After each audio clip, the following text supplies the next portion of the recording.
सक्षम police times, news 112, सक्षम जनतेचा आवाज.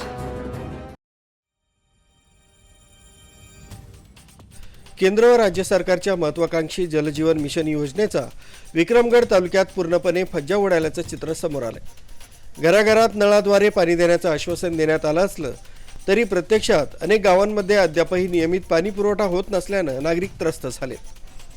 स्थानिकांकडून मिळालेल्या माहितीनुसार अनेक ठिकाणी पाईपलाईन टाकूनही पाणी पुरवठा सुरू झालेला नाहीये, तर काही भागात योजनेची कामं अपूर्ण अवस्थेतच पडून आहेत. त्यामुळे नागरिकांना पुन्हा विहिरी, बोरवेल किंवा टँकरवरच अवलंबून राहावं लागत आहे. राज्यातही जलजीवन मिशनच्या कामांबद्दल गंभीर परिस्थिती असून निधी अभावी हजारो पाणीपुरवठा योजना अर्धवट अवस्थेत असल्याचं समोर आलंय. याचा फटका विक्रमगड सारख्या ग्रामीण भागांना बसत असल्याचं दिसून येत आहे.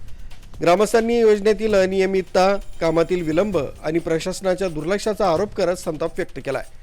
नळ बसवले पण पाणीच नाही, ही जलजीवन योजनेची वास्तविकता आहे, अशी प्रतिक्रिया नागरिक व्यक्त करतायत. संबंधित प्रशासनानं लवकरात लवकर योजना कार्यान्वित करण्याची मागणी ग्रामस्थांकडून जोर धरू लागली, अन्यथा आंदोलनाचा इशाराही देण्यात आलाय. न्यूज ब्युरो, सक्षम पोलीस टाइम्स, न्यूज 112, मोखाडा.